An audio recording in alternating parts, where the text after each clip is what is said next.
Company लोग नहीं, setting up of business की है हमारी क्लास आज की। Setting up of business, setting up of business में हम नया चैप्टर शुरू करेंगे, chapter number 2। Chapter number 2, chapter का नाम है कॉर्पोरेट एंटिटीज। कॉर्पोरेट एंटिटीज, इसके अंदर हम different different kinds of company के बारे में पढ़ेंगे। कंपनी कितने टाइप्स की होती है? There are different types of company. Public company, public company, private company,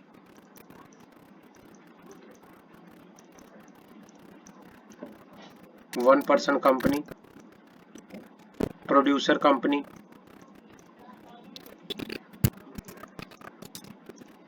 section 8 company,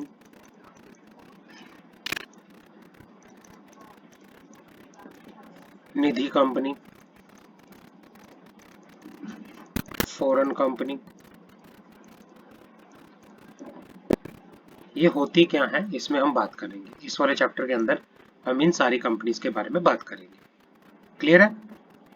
और बाद में हम इसके 2 पार्ट हम लेके चलेंगे। पार्ट ए, जिसमें हम बात करेंगे टाइप्स ऑफ कंपनीज के बारे में, इनके प्रॉपरली, और पार्ट बी में हम बात करेंगे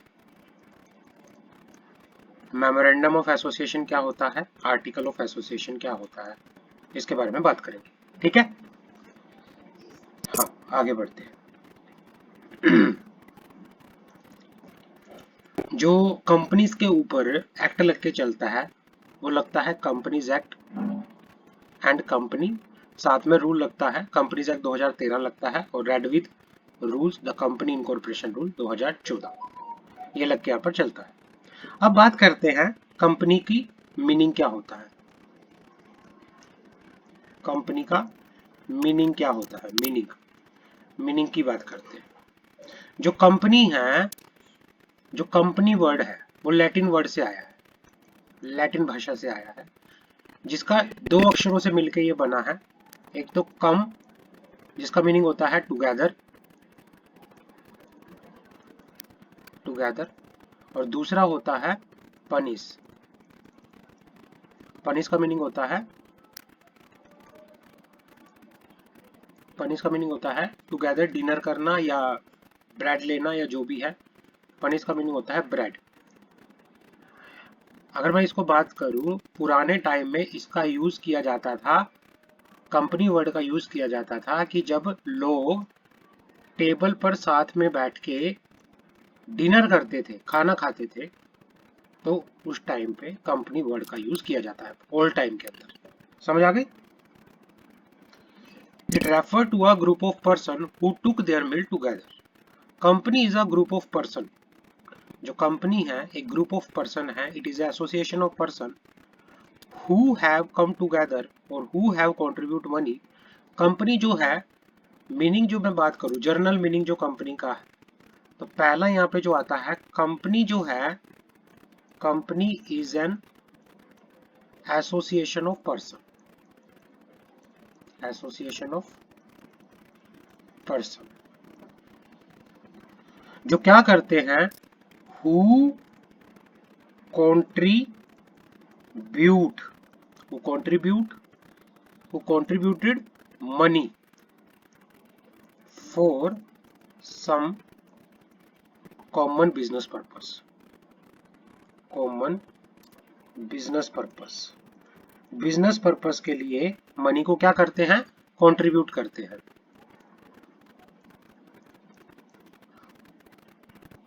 जो क्या करते हैं, हु इनकॉर्पोरेट करते हैं, इनकॉर्पोरेट करते हैं अ सेपरेट लीगल एंटिटी। जो एक सेपरेट लीगल एंटिटी को क्या करते हैं, इनकॉर्पोरेट करते हैं। तो ये जो in form of company for that purpose, तो उसको क्या कहते हैं, कंपनी कहते हैं। कंपनी क्या है, it is an association of person जो क्या करते हैं, कंट्रीब्यूट करते हैं money for a common purpose, और क्या करते हैं, वो एक सेपरेट लीगल एंटिटी को कंपनी की फॉर्म में इनकॉर्पोरेट करते हैं। Under the Halsbury law of England, the term company has been defined as a collection of many individuals united into one body under special denomination.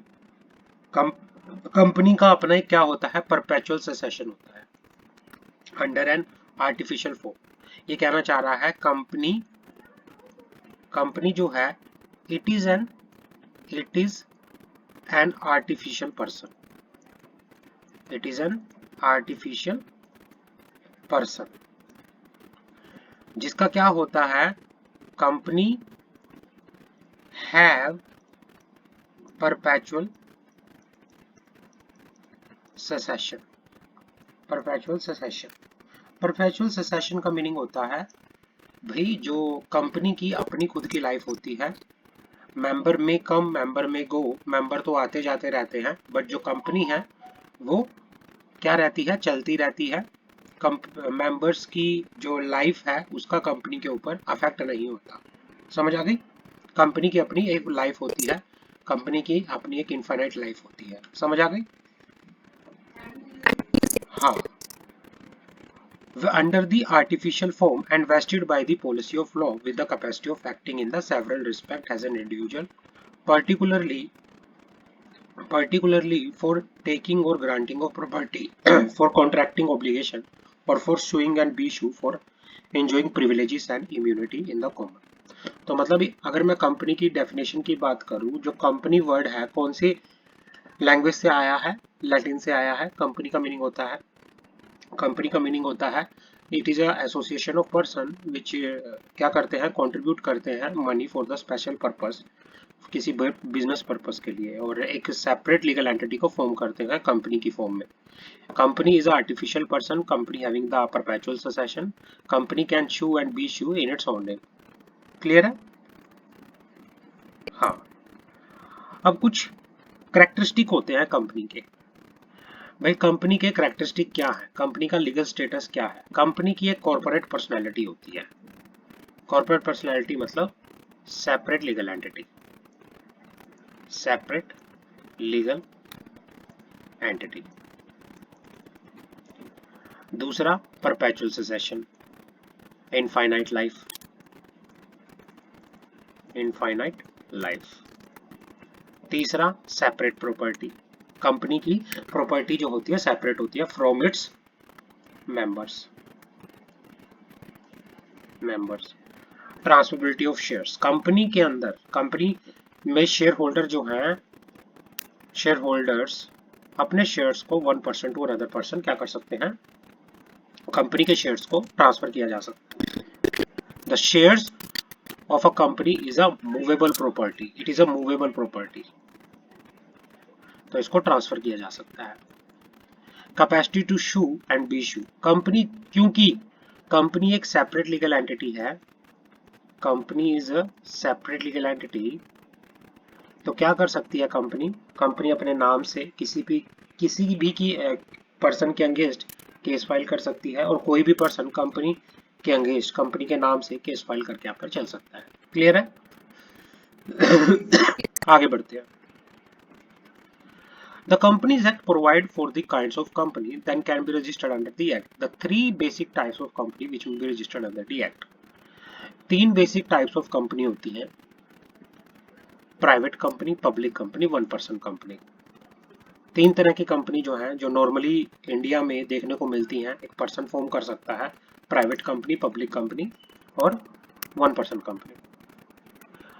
Section 3 of the Companies Act 2030 read with the Company Incorporation Rule 2040 state that भाई एक company को form किया जा सकता है lawful purpose के लिए, company को लॉफुल पर्पस के लिए फॉर्म किया जा सकता है बाय 7 और more person where company to be form as public company. अगर किसी पब्लिक कंपनी को अगर फॉर्म करना है तो मिनिमम कितने नंबर ऑफ मेंबर होने चाहिए? 7। प्राइवेट कंपनी को अगर फॉर्म करना है तो प्राइवेट कंपनी के केस में मिनिमम कितने नंबर ऑफ मेंबर होने चाहिए? 2।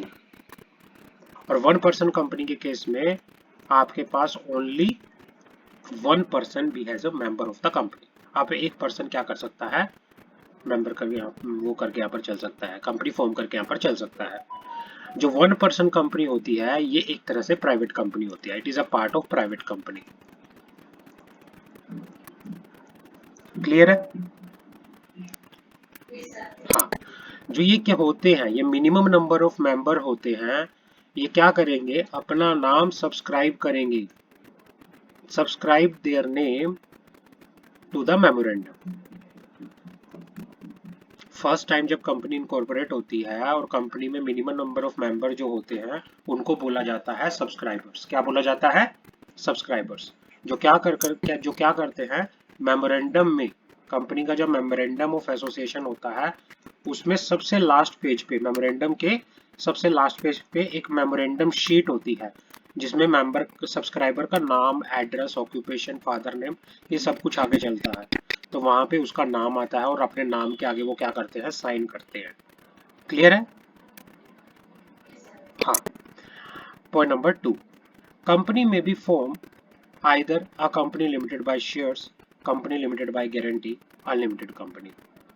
कंपनी को आप limited by shares, limited by guarantee या फिर अनलिमिटेड कंपनी भी इनकॉर्पोरेट कर सकते हो। लिमिटेड बाय शेयर्स का मीनिंग होता है जो मेंबर्स की लाइबिलिटी होती है, मेंबर इज लाइबिलिटी लिमिटेड होती है to the extend of unpaid shares, to the extend of unpaid amount on shares, unpaid amount of shares. इससे ज्यादा मेंबर की लाइबिलिटी नहीं होती। एक कंपनी जो है मेंबर से सिर्फ उतना पैसा ले सकती है जितना उसको शेयर्स पे पे करना है और अभी तक पे नहीं किया। मान लो आपने किसी कंपनी में शेयर्स परचेज किए, शेयर्स की वैल्यू थी 10 रुपए की, बट अभी आपने कितना पे किया है, ₹6 ओनली, तो आपकी लाइबिलिटी कितने रुपए लग की बनेगी, ओनली फॉर 4 रुपीज। इससे ज्यादा कंपनी आपसे नहीं ले सकती लिमिटेड बाय शेयर्स के केस में। कंपनी लिमिटेड बाय गारंटी का मीनिंग क्या होता है? Company limited by guarantee, limited by guarantee के केस में आपकी लाइबिलिटी जो है कब अराइज होती है, at the time of winding up of company. जब कंपनी बंद होने वाली होती है, वाइंडिंग अप के टाइम आपकी लाइबिलिटी अराइज होती है। और कितने लाइबिलिटी होती है आपकी, जितना एक shareholder under limited by guarantee के केस में शेयर होल्डर जो है वो क्या करता है, गारंटी देता है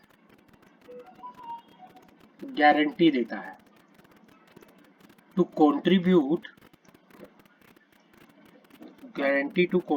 अ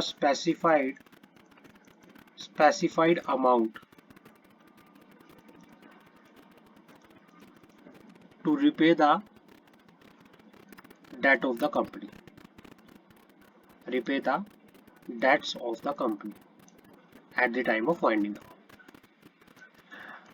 भाई आपने एक कंपनी को बोल दिया कि जब कंपनी वाइंड अप में चली जाएगी, अगर कंपनी को किसी क्रेडिटर का पैसा देना है तो मैं गारंटी देता हूं कि मैं उस लाइबिलिटी को पे करने के लिए 10 लाख रुपए दूंगा। तो इस केस को कहते हैं जब कोई शेयर होल्डर अंडरटेक करता है, गारंटी देता है कि भाई अगर कंपनी वाइंड अप में चली गई और कंपनी को किसी को पैसा देना हुआ तो मैं इतना अमाउंट देने का प्रॉमिस करता हूं, तो इसको कहते हैं company limited by guarantee. Clear है? कोई डाउट यहाँ पे? स्वेच्छा, मीरा। अब बात करते हैं अनलिमिटेड कंपनी। अनलिमिटेड कंपनी के बारे में बात करूं तो इसमें मेंबर्स की जो लाइबिलिटी होती है, मेंबर्स इज लाइबिलिटी, वो क्या होती है, अनलिमिटेड होती है। पर्सनल लाइबिलिटी भी होती है, यहाँ पर चलती है, 100% लाइबिलिटी होती है। आगे बढ़े।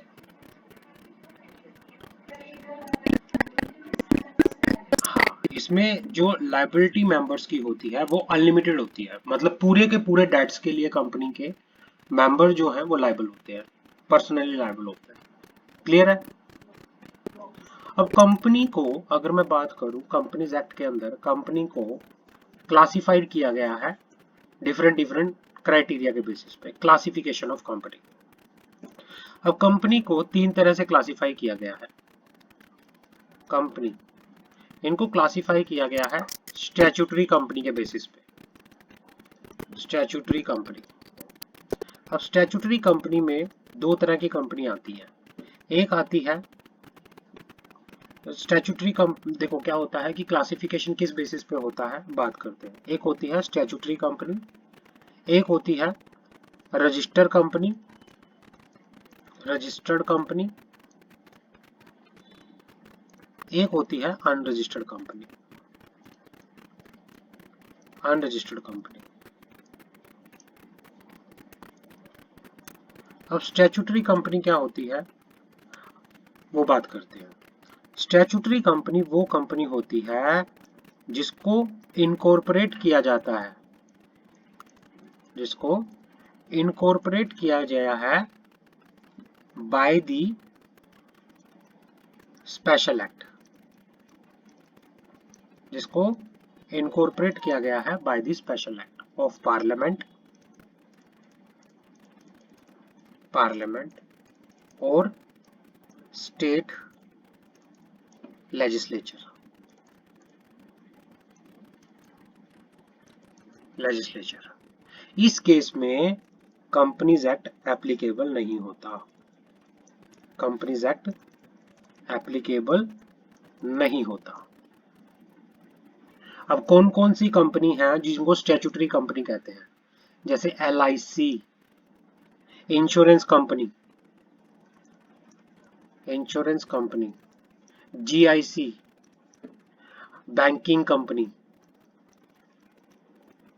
ये सारी क्या होती हैं स्पेशल एक्ट में बनती हैं, इनके ऊपर स्पेशल एक्ट।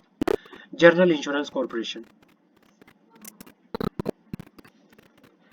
तो ये सारी जो कंपनी होती हैं ये स्पेशल एक्ट ऑफ पार्लियामेंट में बनती हैं, इन पे कंपनीज एक्ट एप्लीकेबल नहीं होता स्टैट्यूटरी कंपनी के। रजिस्टर्ड कंपनी कौन सी होती है, रजिस्टर्ड कंपनी वो कंपनी होती हैं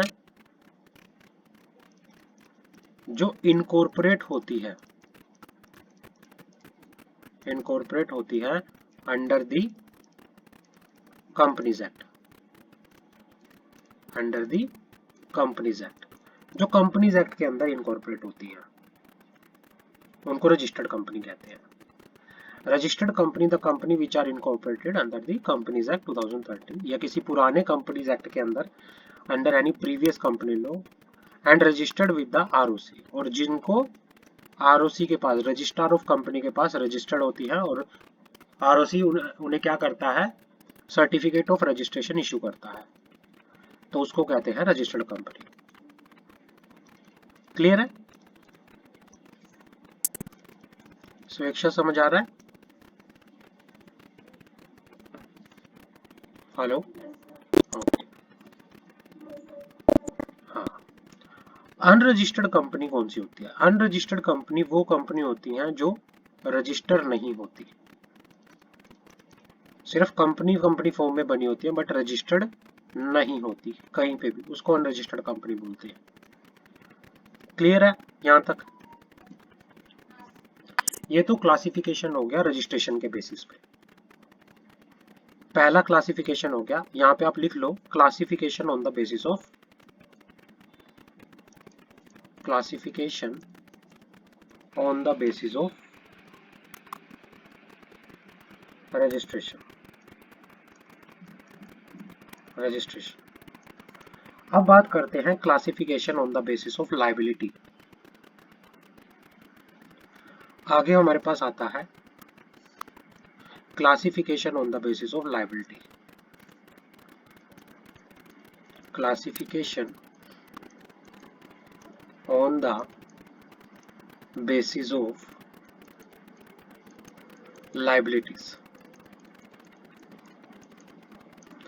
लायबिलिटी के बेसिस पे अगर मैं बात करूं, पहले आता है हमारे पास company limited by shares, company limited by shares. दूसरा आता है कंपनी लिमिटेड बाय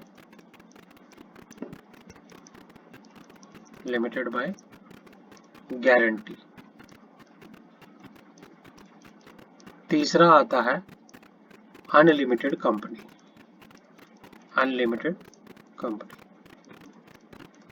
ऑलरेडी हम डिस्कस कर चुके हैं भाई। कंपनी लिमिटेड बाय शेयर्स के केस में द लायबिलिटी ऑफ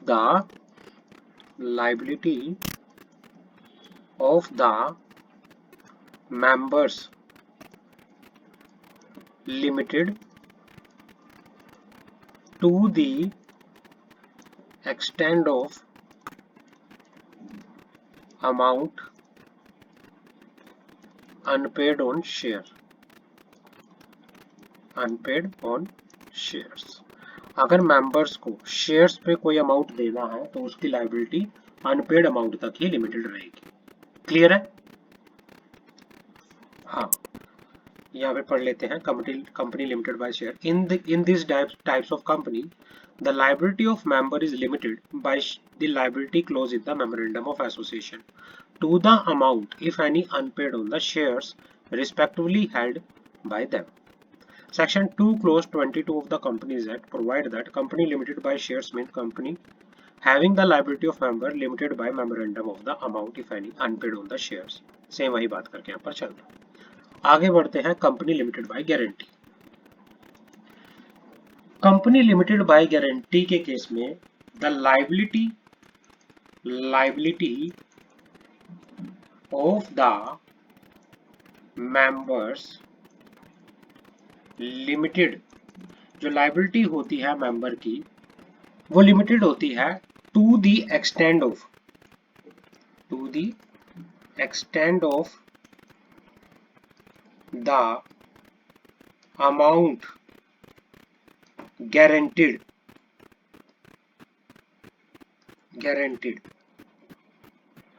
यहाँ पे कहां तक उनकी लायबिलिटी होती है? जो भी उन्होंने क्या किया है, गारंटीड किया है, अमाउंट जो उन्होंने गारंटी किया है to contribute in the wind up of the company, in the winding up of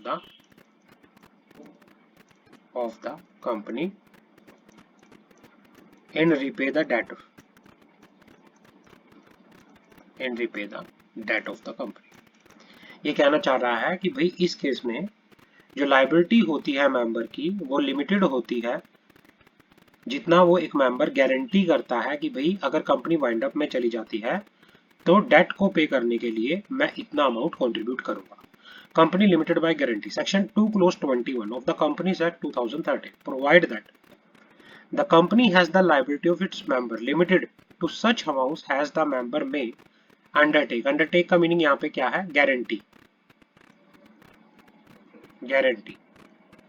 respectively by MOA, memorandum of association, to contribute to the asset of the company in the event of wound up is known as company limited by guarantee। The member of a guarantee company are placed in the position of guarantor of the company is debt up to the agreed amount। मतलब इसमें क्या है, member को जो कहते हैं, इसमें member को गारंटर की तरह काम किया जाता है। The member are liable to the company and to any other person up to the extent of guarantee given by them। समझ आ गया? कोई डाउट? स्वेच्छा, मीरा? ओके, आगे बढ़े। अनलिमिटेड कंपनी के केस में क्या होता है भाई, इसमें 100% लायबिलिटी होती है मेंबर्स की। इसमें 100% लायबिलिटी होती है मेंबर की। जैसे अनलिमिटेड कंपनी पढ़ते हैं, क्या होता है? Liability of member of this type of company is unlimited. जो लायबिलिटी होती है मेंबर की वो अनलिमिटेड होती है। Section 2 close 92 of the companies act 2013 provide that unlimited company means a company not having any limit on the liability of member. यहाँ पे limit नहीं होती, यहाँ पे अनलिमिटेड लायबिलिटी होती है, unlimited. Such company may not have share capital. They may be either public company, private company. The member are liable to the company and to any other person। वो 100% liable होके यहाँ पर चलेंगे, इसमें कोई limit नहीं होती। क्लियर है? रजिस्ट्रेशन के बेसिस पे पता चल गया, तीन तरह की कंपनी होती है, statutory company, registered company, unregistered company. Liability के बेस पे पता चल गया, तीन तरह की कंपनी होती है, company limited by shares, company limited by guarantee, unlimited company. समझ आ गई यहाँ तक? अब बात करते हैं कुछ अलग अदर टाइप्स ऑफ कंपनी की। Other types of company,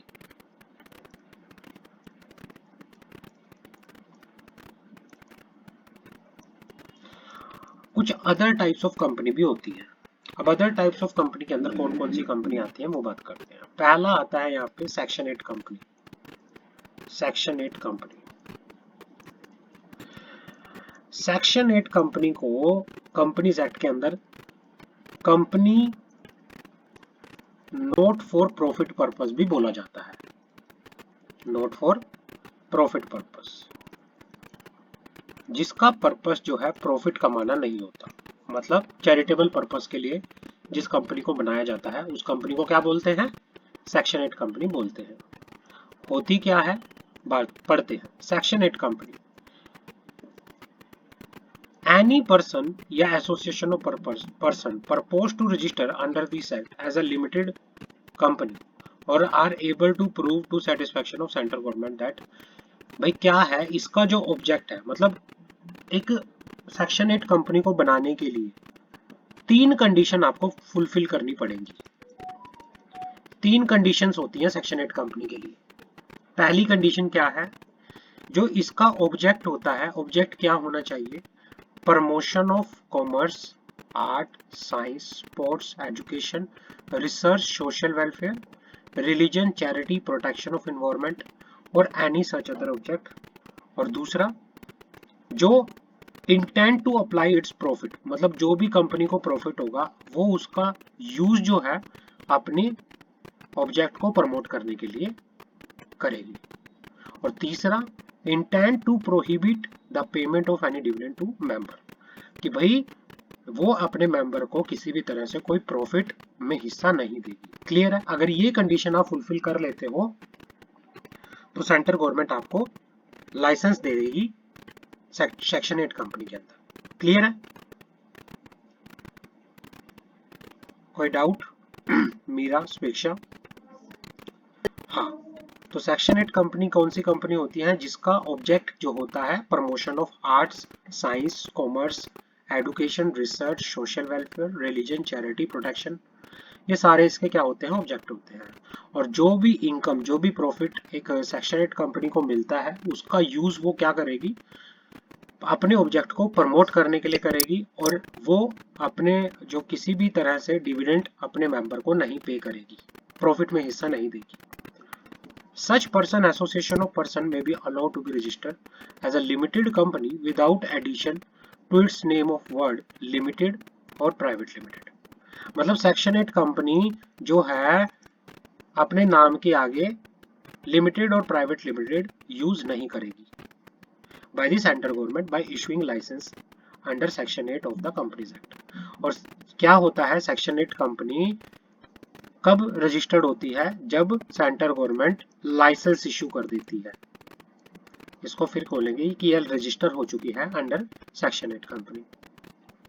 and by prescribe the specify condition, condition कौन सी है? ये तीन।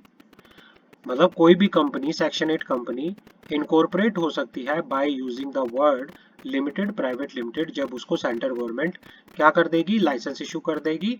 और जब वो क्या करेगी? कंडीशन तीन, जो ये कंडीशन है उनको फुलफिल करेगी। The association proposed to be registered section 8 shall not be proposed to be an unlimited company। मतलब ये जो सेक्शन 8 कंपनी होगी ये लिमिटेड कंपनी होगी, ये अनलिमिटेड कंपनी नहीं होगी। However, the same may be the company limited by guarantee और company limited by shares। Clear है? हाँ, सेक्शन 8 कंपनी सिर्फ एक लिमिटेड कंपनी होगी, अपने नाम के पीछे वो लिमिटेड या प्राइवेट लिमिटेड यूज नहीं करेगी। तीन कंडीशन बताई गई हैं वो फॉलो करेगी, और जब सेंट्रल गवर्नमेंट इसको लाइसेंस दे देगी तो आप काम कर सकते हो अंडर सेक्शन 8 कंपनीज के अंदर। आगे बढ़े। दूसरा हमारे पास आता है foreign company. Foreign company, foreign company वो कंपनी होती है जो इनकॉर्पोरेट होती है जो इनकॉर्पोरेट होती है under the law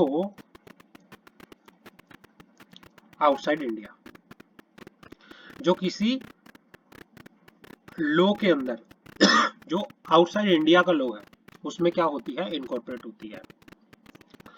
As per Section 2 Clause 42 of the Companies Act 2013, foreign company means any company या body corporate incorporated outside India, which has a place of business in India, whether by itself or through agent, physically or through electronic mode।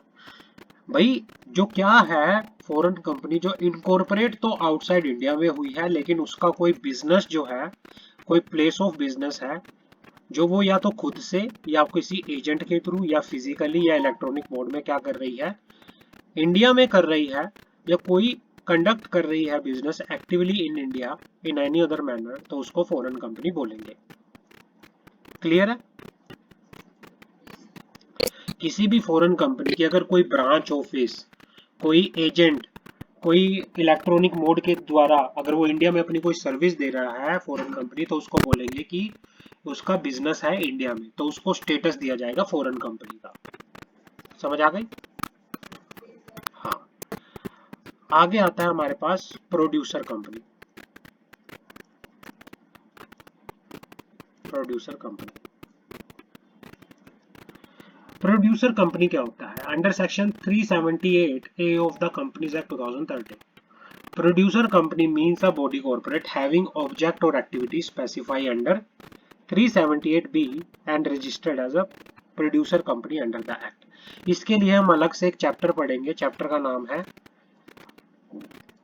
अलग से section है companies act के अंदर, आगे भी आएगा section 378 पूरा, हम उसमें प्रोड्यूसर कंपनी के बारे में पढ़ेंगे। मतलब क्या है कि it is a body corporate जिसका ऑब्जेक्ट बताया गया है सेक्शन 378B के अंदर, एंड रजिस्टर है as a producer company under this act, under companies act 2009। Clear है? निधि कंपनी। निधि कंपनी क्या होता है? निधि कंपनी एक पब्लिक कंपनी होती है। निधि कंपनी एक पब्लिक कंपनी होती है। A Nidhi is a type of company in the Indian non-banking financial sector recognized under section 406 of the Companies Act 2013। Nidhi company का सेक्शन कौन सा है? सेक्शन 406। प्रोड्यूसर कंपनी का सेक्शन कौन सा है? Section 378A। हाँ, जो बिजनेस होता है, निधि कंपनी का बिजनेस क्या होता है? The core business of Nidhi company is borrowing and lending of money among their member. ये अपने मेंबर्स को क्या करती है, जो भी निधि कंपनी के मेंबर्स होते हैं, तो ये अपने मेंबर्स को बोरिंग देती है, उनको लैंडिंग करती है।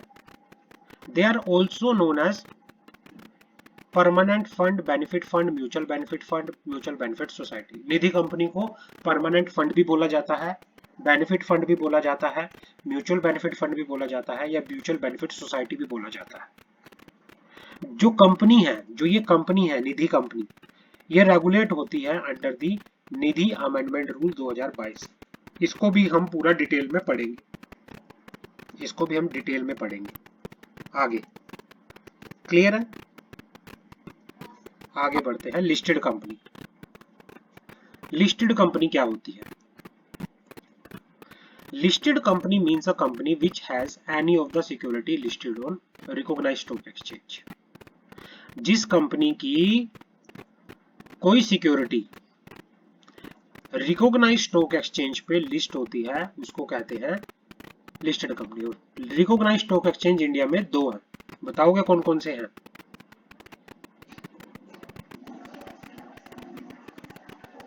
हमारे इंडिया के रिकॉग्नाइज्ड स्टॉक एक्सचेंज दो स्टॉक एक्सचेंज हैं। पहला है BSE बॉम्बे स्टॉक एक्सचेंज, और दूसरा है NSE national stock exchange. Clear है? आगे आता है स्मॉल कंपनी। स्मॉल कंपनी क्या होता है? Small company means a company other than public company. Small company जो होती है एक तरह से प्राइवेट कंपनी है, it is other than public company. Small company is a part of private company.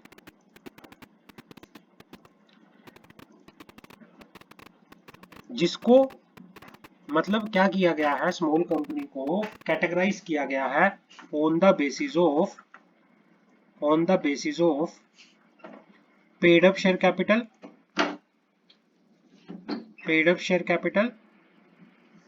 And turnover. जिसको टर्नओवर और पेड अप शेयर कैपिटल के बेसिस पे कैटेगराइज किया गया है। अगर किसी कंपनी का पेड अप शेयर कैपिटल जो है डज नॉट एक्सीड 4 करोड़, अगर किसी कंपनी का paid up share capital 4 crore से ज्यादा नहीं है, या फिर such higher amount has may be prescribe which shall not be more than 10 crore. मतलब मैक्सिमम टू मैक्सिमम 4 करोड़ तो वैसे तो कंपनीज एक्ट में बोला गया है और रूल्स के अंदर ये 10 करोड़ बोला गया है। तो मैक्सिमम टू मैक्सिमम जिस कंपनी का paid up share capital 10 crore से ज्यादा नहीं है, या फिर जिस कंपनी का टर्नओवर 40 करोड़ से ज्यादा नहीं है, या such higher amount has may be prescribed not more than 100 crore, तो उसको क्या कहेंगे, स्मॉल कंपनी कहेंगे। क्लियर है? कोई डाउट स्मॉल कंपनी की डेफिनेशन में? मीरा, स्वेच्छा। स्मॉल कंपनी वो होती है कि जिसकी paid up share capital as per companies act कितनी है, 4 करोड़, मतलब इससे ज्यादा नहीं होनी चाहिए। Paid up share capital maximum कितनी होनी चाहिए एज पर कंपनीज एक्ट,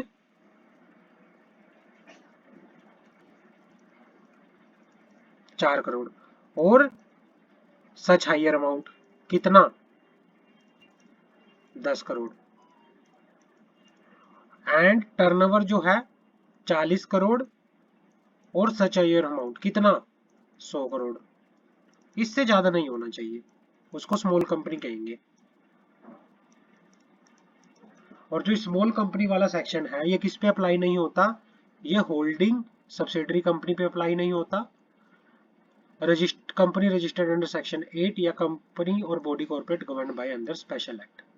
इन कंपनीज के ऊपर ये स्मॉल कंपनी की डेफिनेशन जो है, चाहे इनकी paid up share capital 40 crore से नीचे हो, या जो चाहे इनकी paid up share capital 4 crore से नीचे हो, तो इनको स्मॉल कंपनी की डेफिनेशन में कवर नहीं किया जाता, ये एक्सेप्शन होती है।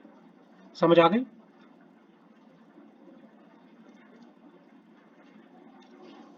हाँ, स्वेच्छा समझ आ रही है?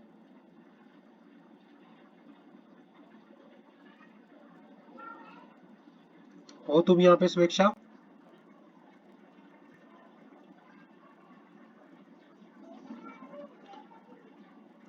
आगे बढ़े।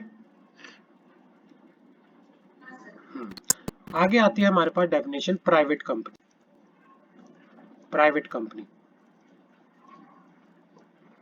प्राइवेट कंपनी का सेक्शन है सेक्शन 2 क्लोज 68। जो प्राइवेट कंपनी का सेक्शन है वो है section 2 clause 68। As per section 2 clause 68 of the Companies Act, private company means a company which by its article, private company के आर्टिकल के अंदर, आर्टिकल ऑफ एसोसिएशन के अंदर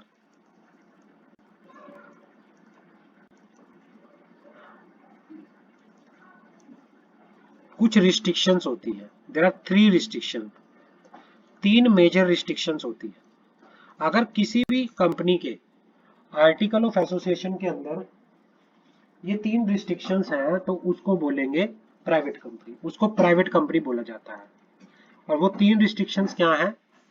पहला, restrict the right to transfer share, मतलब एक private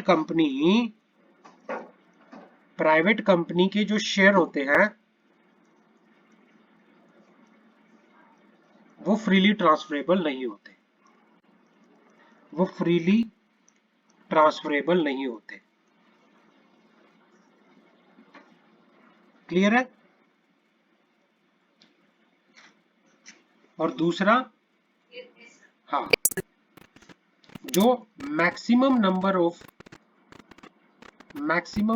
of share holder जो होते हैं प्राइवेट कंपनी के अंदर, जो maximum number of share holder होते हैं प्राइवेट कंपनी के ऊपर, वो 200 से ज्यादा नहीं होने चाहिए। समझ आ गई? हाँ। अब जब हम 200 जो ये maximum number of share holder को काउंट करेंगे, तो इनके अंदर कौन कौन काउंट नहीं होगा? इनके अंदर कौन कौन काउंट नहीं होगा? पहला, provided further that a person who in the employment of company and person who having formally in the employment of company were the member of the company while in the employment and have continued to be member after the employment shall not be included in the number of member। भाई कोई भी person था जो तो company की जो employment में है या एम्प्लॉयमेंट में था, जो उस टाइम पे मेंबर भी था और आज भी मेंबर है, तो उसको टोटल नंबर ऑफ मेंबर्स के अंदर काउंट नहीं करेंगे। क्लियर है? अगर किसी ने किसी एक शेयर्स को, किसी दो पर्सन ने मिलके किसी एक शेयर को जॉइंटली हेल्ड कर रखा है, तो उनको सिंगल मेंबर ट्रीट किया जाएगा। ये भी क्लियर है? हाँ। तो पहली रिस्ट्रिक्शन क्या है? Right to transfer of share, restriction on the right to transfer on share. क्या प्राइवेट कंपनी के शेयर फ्रीली ट्रांसफरेबल होते हैं या नहीं? बताओगे? क्या एक प्राइवेट कंपनी के शेयर फ्रीली ट्रांसफरेबल होते हैं या नहीं? नहीं होते। मैक्सिमम नंबर ऑफ जो शेयर होल्डर मेंबर्स हैं कितने हो गए? 200। क्या कोई जो पर्सन था एम्प्लॉयमेंट में है कंपनी के या एम्प्लॉयमेंट में था कंपनी के और उस टाइम पे वो मेंबर भी था और आज भी मेंबर है, क्या उसको 200 की नंबर्स में काउंट किया जाएगा? नहीं किया जाएगा। अगर किसी एक पर्सन ने किसी शेयर को जॉइंटली हेल्ड किया था, तो मतलब किसी दो पर्सन ने मिलके किसी एक शेयर को जॉइंटली हेल्ड कर रखा था, तो उनको एज ए सिंगल मेंबर माना जाएगा या इंडिविजुअली कंसिडर किया जाएगा? Okay, good. और तीसरी रिस्ट्रिक्शन ये है कि भाई प्राइवेट कंपनी जो है, प्राइवेट कंपनी किसी भी तरह से कोई इनविटेशन या फिर कोई ऑफर नहीं कर सकती to the public. Public security को इशू करने के रिगार्डिंग कोई ऑफर नहीं दे सकती, पब्लिक ऑफर नहीं दे सकती प्राइवेट कंपनी। क्लियर है? क्योंकि ये प्राइवेट कंपनी होती है, पब्लिक ऑफर ऑफ सिक्योरिटी ये नहीं दे सकती, पब्लिक में इनविटेशन ये नहीं दे सकती। इसकी ये क्या होती है? 3 रिस्ट्रिक्शंस होती है प्रॉपरली। तो अगर किसी को प्राइवेट कंपनी बनना है, तो उसके जो आर्टिकल है उसके अंदर ये 3 रिस्ट्रिक्शंस होनी चाहिए। अगर किसी कंपनी के आर्टिकल में ये रिस्ट्रिक्शन नहीं है, तो उसको प्राइवेट कंपनी नहीं माना जाएगा। और जो ये रिस्ट्रिक्शंस हैं ये शेयर के केस में है। 200 मेंबर्स के लिए है, ये शेयर होल्डर के लिए है। डिवेंचर होल्डर आपके प्राइवेट कंपनी के कितने भी हो सकते हैं, लाखों में भी हो सकते हैं, वो मैटर ही नहीं करता। It will be noted that it is only the number of member that is limited to 200। Private company में issue debenture to any number of person, the only condition being that invitation to public to subscribe debenture is prohibited. मतलब private company के कितने भी debenture हो सकते हैं, पर private company public में किसी भी सिक्योरिटी का, यहाँ पे लिखा हुआ है ना, एनी सिक्योरिटी, चाहे शेयर्स हो चाहे डिवेंचर्स हो, किसी भी सिक्योरिटी का इनविटेशन नहीं दे सकती, वो प्रोहिबिटेड है। क्लियर है? हाँ। Aforesaid definition of private company specify the restriction, limitation, prohibition. Restriction क्या है? Right to transfer shares. Limitation क्या है? Maximum 200 number of members. और प्रोहिबिशन क्या है? Invitation to public which must be expressly provided in the article of association of private company। मतलब एक private company के आर्टिकल ऑफ एसोसिएशन के अंदर ये रिस्ट्रिक्शंस, ये प्रोहिबिशन, ये लिमिटेशन होना बहुत जरूरी है। क्लियर है? हाँ, आगे बढ़ते हैं। As per the provision of section 14 subsection 1 of the act, if a company being a private company alter its article in such a manner that they no longer include the restriction limitation which are required to be included in the article of private company, such company shall from the date of such alteration cease to be a private company. जिस मान लो एक private company ने अपने article में से ये restrictions, ये prohibition और ये लिमिटेशन अगर हटा दी तो उसी दिन से वो प्राइवेट कंपनी प्राइवेट नहीं रहेगी, उसको पब्लिक कंपनी कंसिडर किया जाएगा। उसके नाम के आगे से प्राइवेट लिमिटेड वर्ड हट जाएगा। समझ आ गई? कोई डाउट मीरा?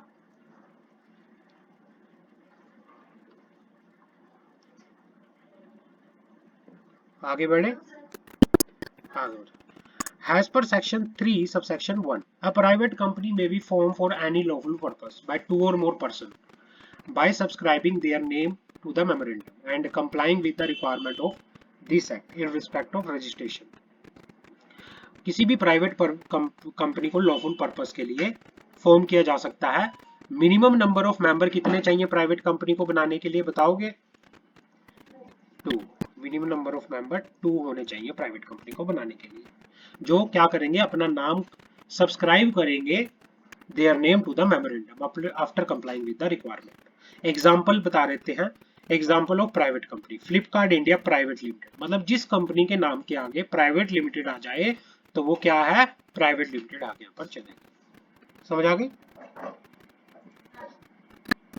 आगे करें या नेक्स्ट क्लास में करना है, बताओ मुझे। करें? Okay. Public company, public company, public company की जो डेफिनेशन है section 2 close 71, section 2 close 71। Public company वो कंपनी होती है जो प्राइवेट कंपनी नहीं होती। पहली तो ये चीज होगी, पब्लिक कंपनी वो होती है जो प्राइवेट कंपनी नहीं होती। Provided that a company which is subsidiary of company. इसको समझाने से पहले मैं आपको एक और क्लासिफिकेशन बताना चाहता हूँ। हमने 2 क्लासिफिकेशन पहले कर लिए है ना, classification on the basis of registration, classification on the basis of liability. एक क्लासिफिकेशन इससे पहले मैं आपको और बताता हूँ। प्राइवेट कंपनी की डेफिनेशन शुरू करने से पहले आपको एक क्लासिफिकेशन और बताता हूँ। पब्लिक कंपनी की डेफिनेशन शुरू करने से पहले क्लासिफिकेशन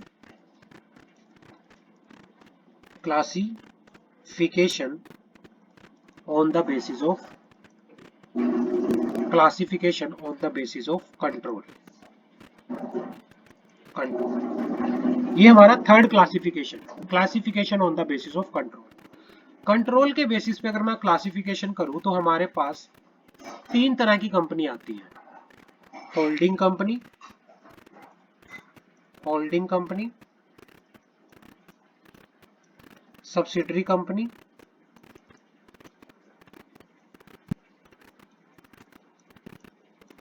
और एसोसिएट कंपनी।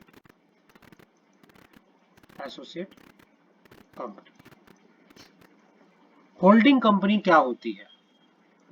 होल्डिंग कंपनी वो कंपनी होती है जो क्या करती है,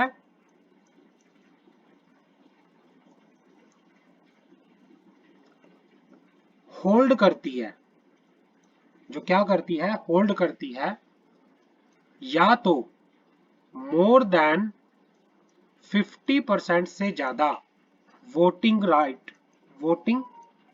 राइट्स, या फिर कंट्रोल करती है board of directors.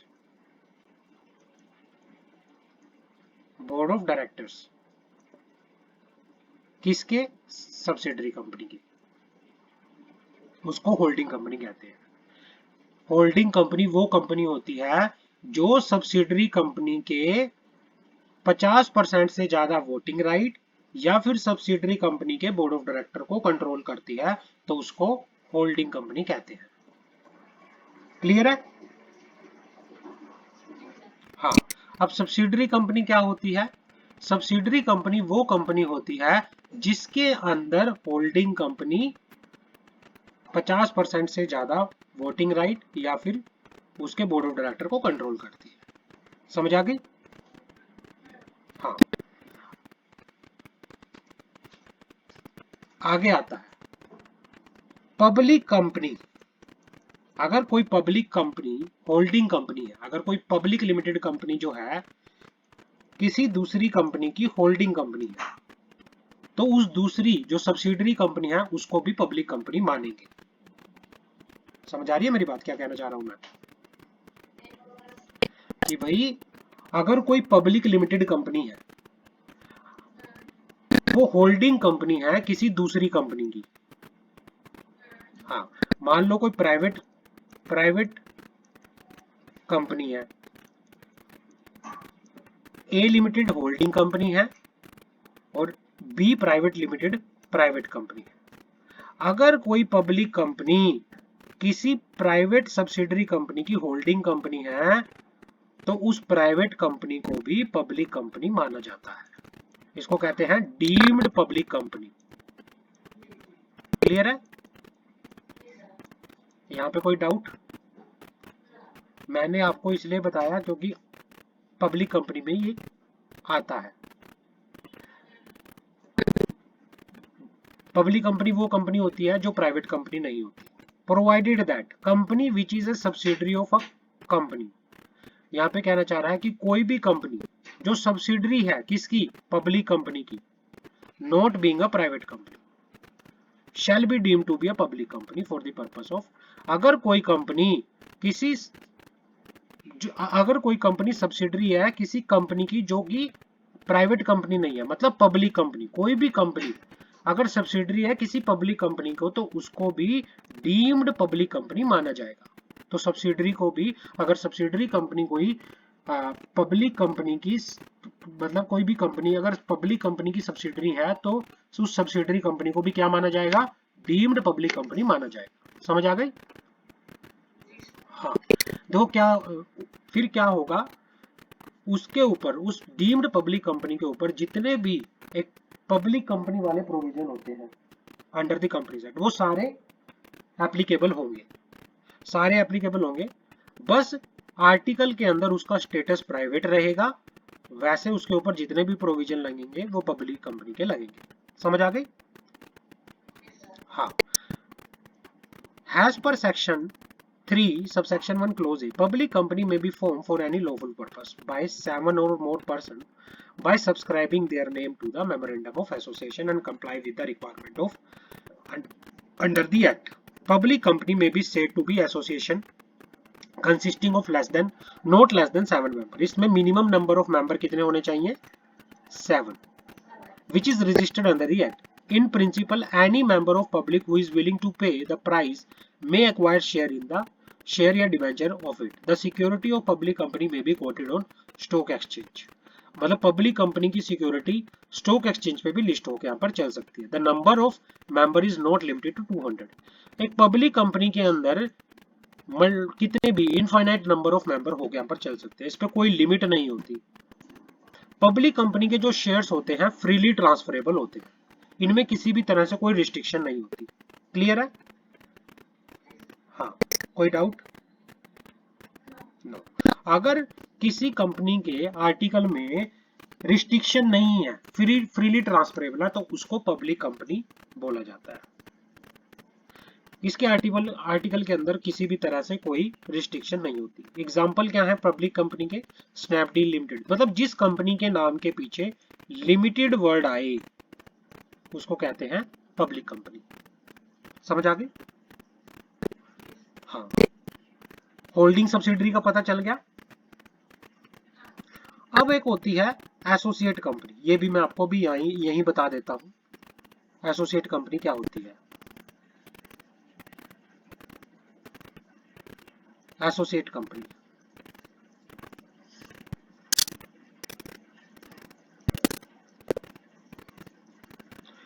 Associate company जो होती है, it means a company in which other company have significant influence.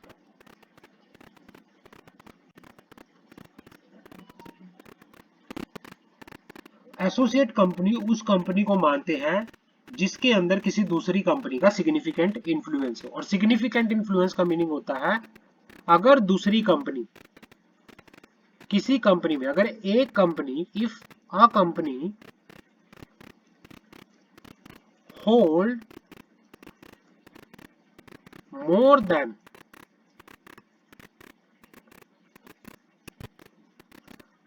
या तो 20% या उससे ज्यादा, और मोर देन 20% शेयर होल्डिंग और वोटिंग राइट।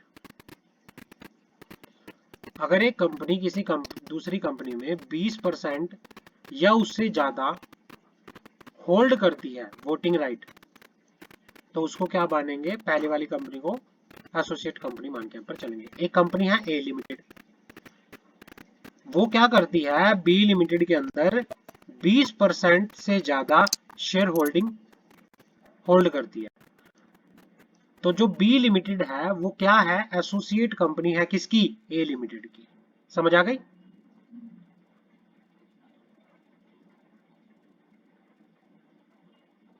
समझ आई मीरा? हाँ। बट मैक्सिमम टू मैक्सिमम ये 50% तक होल्ड कर सकती है भाई। कम से कम अगर मिनिमम, अगर एक कंपनी किसी दूसरी कंपनी में मिनिमम 20% और मैक्सिमम 50% होल्ड करती है, तो जिस कंपनी के अंदर वो कंपनी होल्ड करती है उसको क्या बोलेंगे, एसोसिएट कंपनी। अगर एक कंपनी दूसरी कंपनी में, मैं यहाँ पे मैक्सिमम क्यों बोल रहा हूँ, 50% मैक्सिमम क्यों बोल रहा हूँ मैं यहाँ पे, अगर ये 50% से ज्यादा हो गई तो फिर क्या बनेगा, ये क्या relation, holding subsidy, holding subsidy का रिलेशन आ जाएगा फिर यहाँ पे। एक एसोसिएट कंपनी का रिलेशन करने के लिए मिनिमम 20% और मैक्सिमम 50% होना चाहिए। अगर 50% से ज्यादा आया तो वहां पे रिलेशनशिप चेंज हो जाता है, वहां पे फिर होल्डिंग सब्सिडरी का रिलेशनशिप आ जाता है। क्लियर है? हाँ, आगे बढ़ते हैं।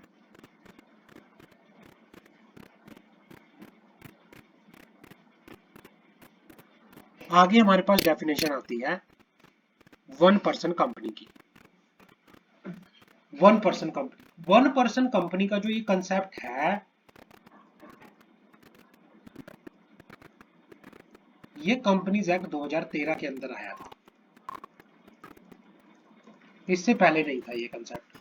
ये कंपनीज एक्ट 2013 के अंदर आया था वन पर्सन कंपनी का कंसेप्ट। अब वन पर्सन कंपनी के फीचर्स क्या हैं वो बात कर लेते हैं। Characteristic of one person company, the financial statement with respect to one person company may not include cash flow statement. देखो, वन पर्सन कंपनी जो है, वन पर्सन कंपनी, इसमें जो मेंबर होता है ओनली वन पर्सन होता है।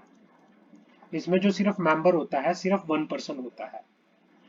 कंपनीज एक्ट के अंदर, कंपनीज एक्ट के अंदर वन पर्सन कंपनी को काफी सारी एग्जम्पशंस मिलती है,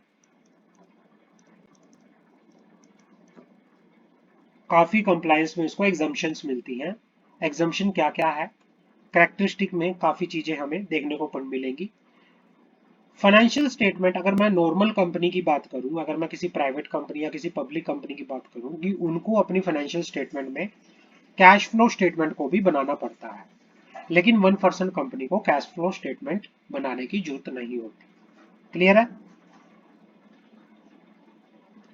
दूसरा point, the memorandum of one person company shall indicate the name of other person with his prior written consent in the prescribed form, who shall, in the event of subscriber is death or incapacity to contract, become the member of the company, and the written consent of such person shall also be filed with the registrar at the time of incorporation of one person company along with memorandum and article of association।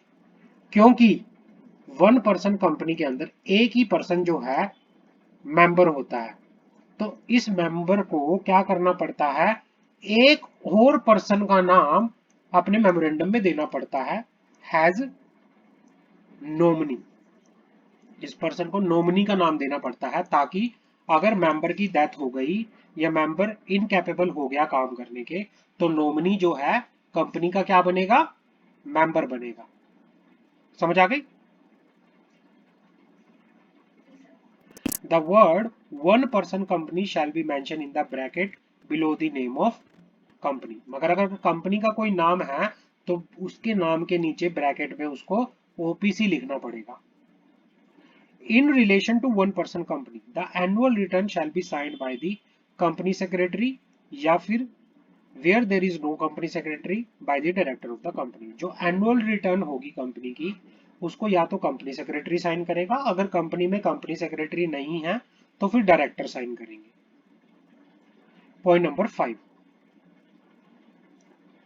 For the purpose of section 114, in respect of any business which is required to be transit at the annual general meeting. मतलब ऐसे क्या होता है, private company कह लो या public company कह लो, इनको properly AGM करवाने की जरूरत होती है। एजीएम प्राइवेट कंपनी के केस में मिनिमम जो कोरम होती है वो 2 मेंबर होती है। पब्लिक कंपनी के केस में जो कोरम होती है वो 5 मेंबर्स होती है, 5 मेंबर्स। बट 1 पर्सन कंपनी के केस में मीटिंग करने के लिए कम से कम 2 लोगों का होना जरूरी होता है। एक लोग थोड़ी मीटिंग करता है, एक ही पर्सन थोड़ी मीटिंग करता है। तो इस केस में क्या कहा गया है, इसमें एग्जम्पशन दी गई है 1 पर्सन कंपनी को, और वो किस तरह से दी गई है बात करते हैं। For the purpose of section 114, in respect of business which is required to be transacted at annual general meeting या other general meeting of company by means of ordinary special resolution, it shall be sufficient in case of 1 person company. The resolution is communicated by member to the company and enter in the minute book required to be maintained under section 118 and signed and dated by the member, and such date shall be deemed to be the date of meeting of the for all purpose of the meeting। 1 person company के case में AGM actual में नहीं होती, AGM नहीं होती, क्योंकि meeting करने के लिए मिनिमम 2 लोगों की जरूरत होती है, लेकिन 1 पर्सन कंपनी में तो एक ही मेंबर होता है। तो इसमें सफिशिएंट कंप्लायंस मान लिया जाता है अगर मेंबर जो है कंपनी को अपना डिसीजन बता दे, कंपनी उस डिसीजन को रिकॉर्ड कर लेती है मिनट्स के अंदर, और मिनट्स को कौन साइन कर देता है, मेंबर साइन कर देता है। तो हम मान लेते हैं कि जिस डेट पे उसने साइनिंग किया वो डेट मीटिंग हो जाएगी, उसको उस तरह से मान लिया जाएगा। समझ आ गई? भाई क्या है, एक अब एक चीज बताओ, मीटिंग करने के लिए मिनिमम 2 लोगों की जरूरत होती है ना। अगर मीटिंग कर रही है, मीटिंग कब कहोगे, जब 2 लोग मिल रहे हैं आपस में बातचीत कर रहे हैं। लेकिन 1 पर्सन ओपीसी के केस में तो एक ही पर्सन होता है ना बस। तो जब एक पर्सन होता है तो मीटिंग तो कैसे होगी, मीटिंग हो ही नहीं पाएगी ऐसे। तो इस चीज में क्या बोला गया है कि इसको एक्चुअल में एजीएम करवाने की जरूरत नहीं है, कंपनीज एक्ट ने इसको एग्जम्प्ट किया है। कंपनीज एक्ट कहता है कि अगर मेंबर ने कोई डिसीजन लिया है 1 पर्सन कंपनी, देखो क्या होता है, ओपीसी का कंसेप्ट क्या कहता है कि OPC is separate legal entity, member जो है और ओपीसी जो है अलग अलग पर्सन है। एजीएम एजीएम तो देखो कर नहीं पाएगी 1 पर्सन कंपनी, क्योंकि एक ही आदमी है। तो बस ये क्या काम करे, जो भी इस 1 पर्सन कंपनी ने डिसीजन लिया है ये अपना डिसीजन कंपनी को बता दे। कंपनी क्या करेगी, अपने मिनट्स के अंदर, जो मीटिंग के मिनट्स होते हैं उसमें इसकी डिसीजन को रिकॉर्ड कर लेगी, और मेंबर उसको साइन कर देगा, और जिस दिन ये साइन करेगा उसी को हम मान लेंगे कि कंपनी की इस दिन मीटिंग हुई थी। क्लियर है? हाँ, सेम चीज बोर्ड मीटिंग के केस में। पॉइंट नंबर 6 सेम है, ऊपर हम एजीएम की बात कर रहे थे, यहाँ पे बोर्ड मीटिंग की बात हो रही है, बाकी सेम है सारा। क्लियर है? हाँ, the financial statement shall be approved by the board of director before they are signed on behalf of the board only by only one director for submission to the auditor for his report। जो financial statement है, balance sheet है, profit and loss accounts हैं, ये approve कर दिया जाना चाहिए उस 1 पर्सन के द्वारा। 1 पर्सन क्या करेगा, साइन करेगा अपने before submission to the auditor.